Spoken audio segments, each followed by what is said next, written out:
नमस्कार साथियों। आज हम अजमेर जयपुर जोधपुर विद्युत वितरण निगम लिमिटेड द्वारा जो 25 अगस्त 2018 को प्रथम पारी में तकनीकी सहायक भर्ती परीक्षा आयोजित की थी उसका जो पेपर है वो हल करेंगे। उसमें कुछ प्रश्न पहले वीडियो में हल किए, शेष जो प्रश्न है वो हम आज हल करेंगे। आज का अपना प्रश्न है, तांबा सबसे आम तौर पर इस्तेमाल होने वाला कंडक्टर है क्योंकि यानी तांबा जो है वो ज्यादातर प्रयोग किया जाता है तांबे के चालक। तो तांबा चालक प्रयोग करने का सबसे ज्यादा प्रयोग करने का लाभ क्या है, यानी क्यों किया जाता है, इसकी विशेषता क्या है। ऑप्शन देखो, इसमें उच्च चालकता होती है, सही है। इसमें फाइन वायर बनाया जा सकता है, ये भी सही है। इसमें क्षरण के प्रति उच्च प्रतिरोध होता है, ये भी सही है। ये सिल्वर यानी चांदी से सस्ता होता है, ये भी सही है। उपरोक्त सभी यानी इसके जो लाभ बताए वो ये सभी लाभ इस तांबे के हैं, तो राइट आंसर क्या हो जाएगा, ई, यानी ये सभी। अगला क्वेश्चन है, पूरी तरह से चार्ज लेड एसिड बैटरी का टर्मिनल वोल्टेज होता है। कौन आवेशित एक शीशाम्ल से बैटरी है उसकी टर्मिनल वोल्टता क्या होगी, यानी सेल की जो वोल्टता है वो क्या होगी। यदि पूर्ण चार्ज है, पूर्ण चार्ज तो प्रति सेल वोल्टता 2.1 वोल्ट या इससे उच्च होगी, 2.1 वोल्ट या इससे उच्च होगी। यदि अर्ध चार्ज है, अर्ध चार्ज है तो प्रति सेल वोल्टता 2.0 वोल्ट होगी। यदि निरावेशित है, यदि निरावेशित है तो प्रति सेल वोल्टता 1.8 वोल्ट या इससे कम। यानी पूर्ण चार्ज अवस्था में तो 2.1 वोल्ट या इससे उच्च होगी, अर्ध चार्ज अवस्था में 2 वोल्ट होगी, और निरावेशित डिस्चार्ज अवस्था के अंदर 1.8 या इससे कम होगी। अब ऑप्शन देखो, एक पूर्ण चार्ज की पूछी है तो 1.1 नहीं, 1.5 नहीं, 2.2।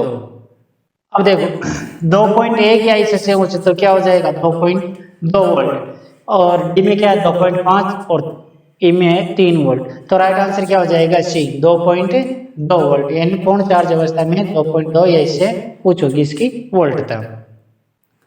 तो राइट आंसर हो गया सी। अगला क्वेश्चन है, एक लेड एसिड बैटरी में किसकी वजह से सल्फेशन होता है। यानी एक लेड एसिड बैटरी है, इसमें सल्फेशन दोष क्यों होता है।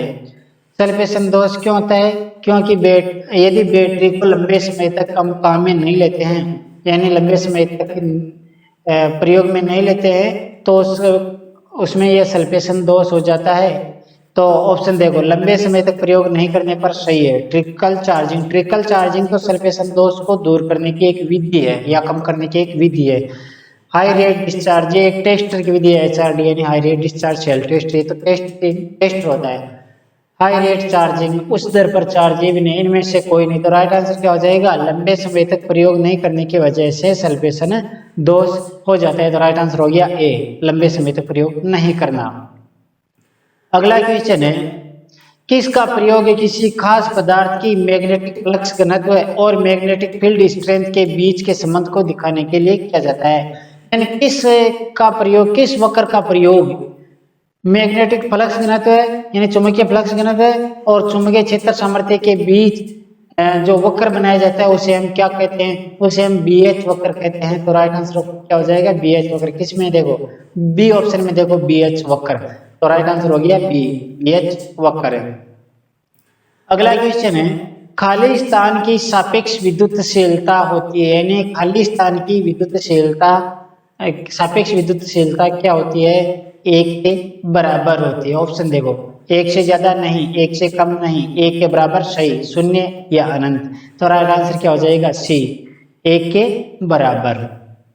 अगला क्वेश्चन है, तारों के समूह से बनाए गए एकल कंडक्टर को क्या कहते हैं। यानी तारों के समूह से बनाए गए एकल कंडक्टर, यानी 6 या 7 तारों को एक साथ करके इस प्रकार से रस्सी नुमा बना देते हैं, तो इस कंडक्टर को हम क्या कहते हैं। ये कह रहा है कि यानी रस्सी नुमा बनाया गया, यानी काफी तारों को एक साथ समूह बनाकर एक कंडक्टर बना देते हैं, तो इसे हम क्या कहते हैं।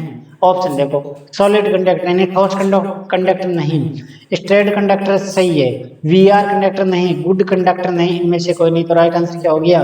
बी, स्टैंड कंडक्टर यानी स्टैंड कंडक्टर हो जाएगा। Right answer B. अगला क्वेश्चन है AWG का विस्तार क्या है? AWG देखो, ये एक वायर को यानी गेज मापने का उपकरण है। एक तो होता है AWG और एक होता है SWG। AWG का तो ऐसे क्या है? American wire gauge, American wire gauge. SWG का ऐसे क्या होता है? Standard wire gauge. तो इसमें AWG का पूछा है तो AWG का क्या हो जाएगा? American wire gauge. किसमें है? सी ऑप्शन में देखो, अमेरिकन वायर गेज। तो राइट आंसर हो गया सी, अमेरिकन वायर गेज। अगला क्वेश्चन है इनमें से किस प्रकार के इंसुलेशन केबल का इस्तेमाल अनग्राउंडेड सिस्टम में किया जाता है? किस प्रकार के इंसुलेशन केबल का प्रयोग अनग्राउंडेड सिस्टमों में किया जाता है? तो 133% इंसुलेशन लेवल वाले केबलों को अनग्राउंडेड सिस्टमों में किया जाता है। तो राइट आंसर क्या हो जाएगा? 133। किसमें? बी ऑप्शन में देखो, 133% इंसुलेशन लेवल। तो राइट आंसर हो गया बी। नेक्स्ट क्वेश्चन है कॉकिंग शब्द किस मोटरों के से जुड़ा है? यानी कॉकिंग किस प्रकार की मोटरों से रिलेटेड शब्द है? कॉकिंग क्या होता है? इंडक्शन मोटर को प्रचलन करने की एक यानी शुरू करने का मुख्य कारण कॉकिंग ही होता है। इसके लिए जो स्लॉट है उसको तिरछा यानी स्प्रिंग किया जाता है, यानी स्लॉटों का तिरछीकरण किया जाता है और स्लॉटों की संख्या को रूट संख्या जैसे अभाज्य संख्या कह सकते हैं, 11 है, 13 है, 17 है, 23 है, इस प्रकार से इसमें रखी जाती है। तो इसे हम कॉकिंग कहते हैं। तो ये कॉकिंग किस मोटरों से संबंधित है? अब ऑप्शन देखो, इंडक्शन मोटर से है, सही है, यानी प्रेरण मोटर में प्रयोग किया जाता है। स्प्रिंग में, रिपल्सन में नहीं, डीसी श्रेणी में नहीं, डीसी श्रेणी में नहीं, ये सभी। तो राइट आंसर क्या हो जाएगा?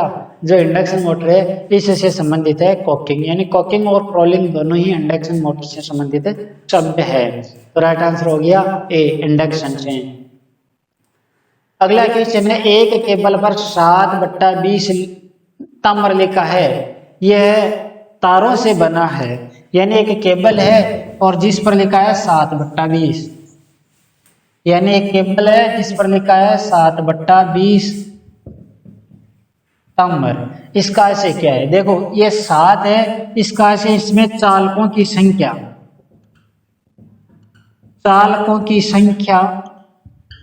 7 है। 20 का से जो चालक है इसका गेज, चालक का गेज 20 SWG का है। तो ये 7 का से तो क्या, चालकों की संख्या, और 20 का से क्या है, चालक का गेज, यानी इसका से क्या हो गया कि 20 SWG के 7 तार है ताम्र के।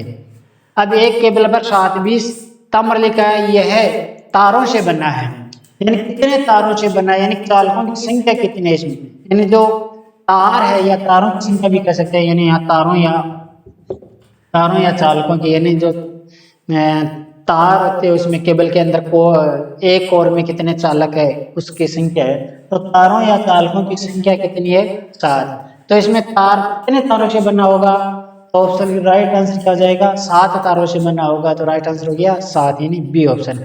और यदि इसमें पूछ ले कि कितने SWG के तार है, तो 20 SWG के तार है। तो यानी तारों का SWG मान पूछ ले तो 20, तारों की संख्या पूछ ले तो 7। तो इसमें राइट आंसर हो गया 7, यानी बी ऑप्शन इसका सही होगा।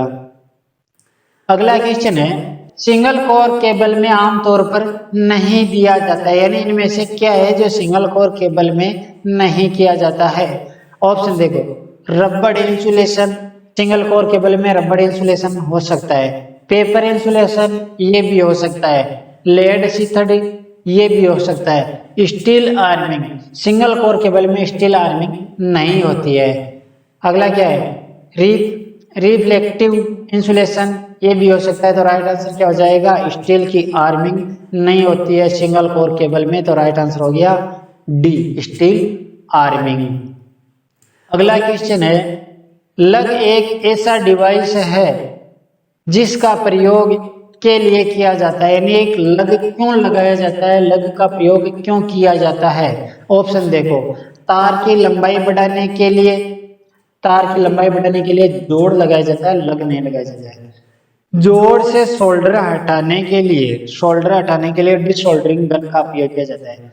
केबल को जोड़ने व हटाने के लिए, सही है, यानी केबल के अंत तक को कहीं जोड़ना है या हटाना है, इसके लिए हम लग का प्रयोग करते हैं, लग लगाकर केबल को जोड़ते या हटाने में सुविधा प्रदान की जाती है। तार को काटने के लिए, इसके लिए साइड कटिंग प्लायर का प्रयोग करते हैं। तो इनमें से कोई नहीं, तो राइट आंसर क्या हो गया, सी, केबल को जोड़ने में हटाने के लिए लग का प्रयोग किया जाता है, तो सी ऑप्शन इसका सही होगा।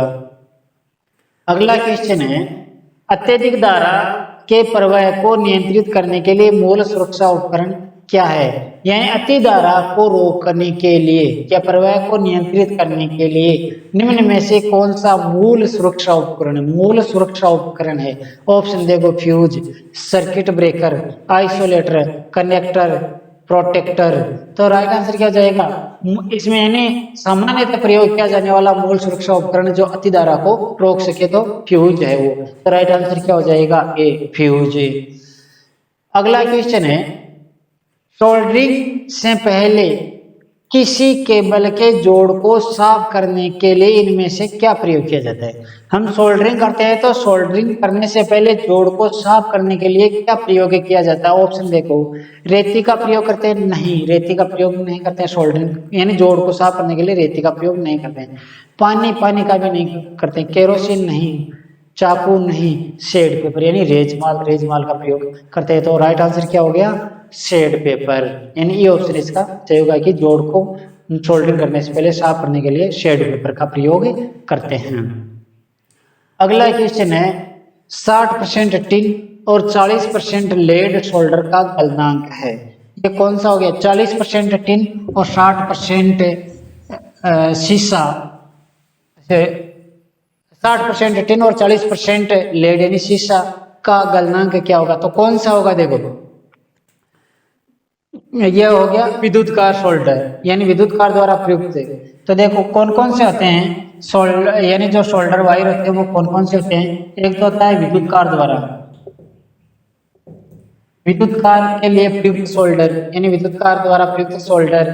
तो विद्युत कार द्वारा प्रयुक्त सोल्डर है, इसके अंदर टिन का मान होता है 60% और शीशा होता है 40% और कार्यकारी तापमान यानी कार्यकारी तापमान या गलनांक बिंदु हम कह सकते हैं, या गलनांक इसका होता है 183 डिग्री सेंटीग्रेड। विद्युत कार द्वारा प्रयुक्त जो सोल्डर है इसमें टिन का मान होता है 60, शीशा होता है 40%, कार्यकारी तापमान या गलनांक बिंदु होता है 183 डिग्री सेंटीग्रेड। दूसरा होता है परिष्कृत सोल्डर या टिन करना। में टिन की मात्रा होती है 90%, शीशा की मात्रा होती है 10% और कार्यकारी या गलनांक बिंदु इसका होता है 219 डिग्री सेंटीग्रेड। एक होता है बाहरी कार्य के लिए प्लम्बर सोल्डर,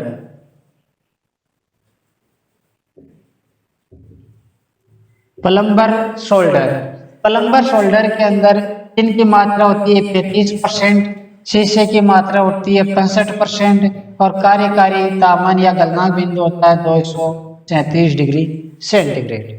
इसमें पूछा है 60% टिन और 40% लेड, 60% टिन और 40% लेड का कार्यकारी तापमान या गलनांक बिंदु 183 डिग्री। कई बार 185 भी लिखा होता है, वो भी सही है, 183 और 185 की है, तो 183 डिग्री सेंटीग्रेड। तो राइट आंसर क्या हो जाएगा, सी ऑप्शन इसका सही होगा, 183 डिग्री सेंटीग्रेड। अगला क्वेश्चन है, ब्रिटेनिया स्ट्रेट जॉइंट का प्रयोग किस में किया जाता है, यानी ब्रिटेनिया सीधा जोड़ का प्रयोग इसमें किया जाता है। ऑप्शन देखो, कंडक्टर की लंबाई बढ़ाने मैंने चालक की लंबाई बढ़ाने के लिए, सही है। बेटेन या सीधा जोड़ का प्रयोग चालक की लंबाई बढ़ाने के लिए किया जाता है। कई बार पूछ लेते हैं बेटेन या टी जोड़ का प्रयोग कहाँ किया जाता है, चालक से शाखा निकालने के लिए। तो राइट आंसर इसमें बेटेन या सीधा जोड़ का ही पूछा है, तो कंडक्टर की लंबाई बढ़ाने के लिए। आगे ऑप्शन क्या है, प्रतिरोध बढ़ाने के लिए नहीं, कंडक्टर की चालकता बढ़ाने के लिए नहीं, चालकता बढ़ाने के लिए तो सोल्डर की जाती है जोड़ पर। कंडक्टर की तन्य शक्ति प्रदान करने के लिए, तन्य शक्ति प्रदान करने के लिए यानी जो ओवरहेड लाइनें होती है उसमें स्टील का तार लगाया जाता है। कंडक्टर की कंप्रेसिव स्ट्रेंथ में किया जाता है, नहीं। तो राइट आंसर क्या हो जाएगा, ए, कंडक्टर की लंबाई बढ़ाने के लिए बेटेन या सीधा जोड़ का प्रयोग किया जाता है, तो ए ऑप्शन इसका सही होगा।